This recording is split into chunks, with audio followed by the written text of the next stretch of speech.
কখনো কি ভেবে দেখেছেন একটা ছোট কাজ করতে কখনো কখনো আপনার ঘন্টার পর ঘন্টা সময় কেমন করে কেটে যায়, আর যখন সেই একই কাজটা ডেডলাইনের মুখে পড়ে তখন আশ্চর্যভাবে সবকিছু মুহূর্তেই হয়ে যায়।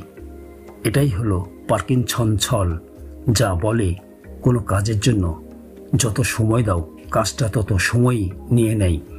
অর্থাৎ সময় যত বেশি দাও দেরিও তত বেশি হয়। একবারের কথা, শহর থেকে দূরের এক ছোট গ্রামে থাকতো এক ছেলে, নাম তার সবুজ। তার পরিবারের বাবা মা, ছোট ভাই আর একজন জ্ঞানী দাদু ছিলেন। গ্রামের মানুষ নানা সমস্যায় দাদুর কাছে আসতো, কিন্তু সবুজের একটা বড় সমস্যা ছিল, সে ছিল ভীষণ অলস। আজকের কাজ সে কালকে করত, আর কালকের কাজ পরশুতে ফেলে রাখত। ফলাফল, প্রতিদিন কাজ জমতো কিন্তু কিছুই শেষ হতো না।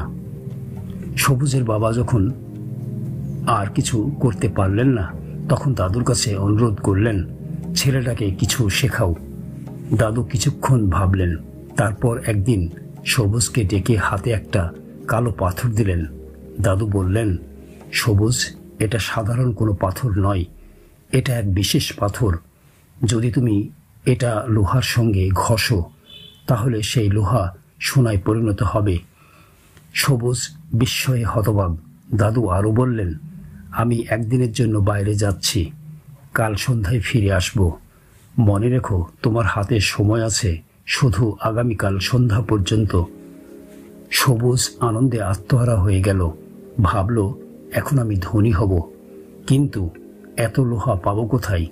সে ঠিক করল, কাল সকালে বাজারে যাবে। এ সময় সন্ধ্যা হয়ে এলো। সে ভাবল, আজ খেয়ে ঘুমিয়ে নেই, কাল থেকে শুরু করব। রাতে সে ঘুমিয়ে পড়ল আর স্বপ্নে দেখল সে এক ধনী মানুষ। পরদিন সকালে উঠে ভাবল, সন্ধ্যা পর্যন্ত তো সময় আছে, আগে নাস্তা করি। নাস্তা শেষে একটু ঘুম ঘুম লাগলো। ভাবল, আরও একটু বিশ্রাম নেই। তারপর আবার ঘুমিয়ে গেল। যখন ঘুম ভাঙল, সূর্য প্রায় ডুবে গেছে। সে দৌড়ে বেরোলো, কিন্তু দরজায় এসে দেখল দাদু ফিরে এসেছেন। দাদু বললেন, তোমার সময় শেষ হয়ে গেছে। সবুজ কাঁদতে কাঁদতে অনুরোধ করল, দাদু, আর একটু সময় দিন, আমি একটুখানি সোনা বানাতে চাই। দাদু মাথা নাড়িয়ে বললেন, না সবুজ, অলস মানুষের পক্ষে জীবনে কিছু করা সম্ভব না। তোমার হাতে ছিল 24 ঘন্টা, তুমি চাইলে তোমার ভাগ্য পাল্টাতে পারতে, কিন্তু তুমি সময় নষ্ট করেছ। দাদু বললেন, যে মানুষ সময়ের মূল্য দেয় না, সময়ও তাকে কোনো মূল্য দেয় না।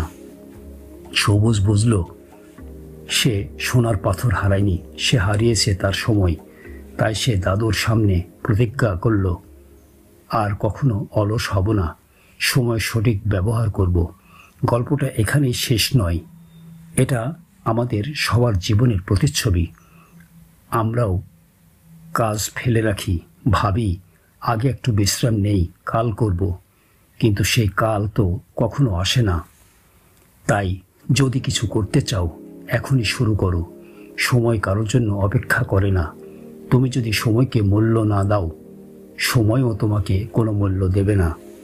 প্রতিটি কাজের জন্য নিজের একটা ডেডলাইন ঠিক করো, দেখবে কাজ তাড়াতাড়ি এবং সুন্দরভাবে শেষ হবে, কারণ সে সময়কে জয় করতে পারে যে নিজের জীবনের সত্যিকারের বিজয়ী। সময় তোমার সবচেয়ে বড় সম্পদ।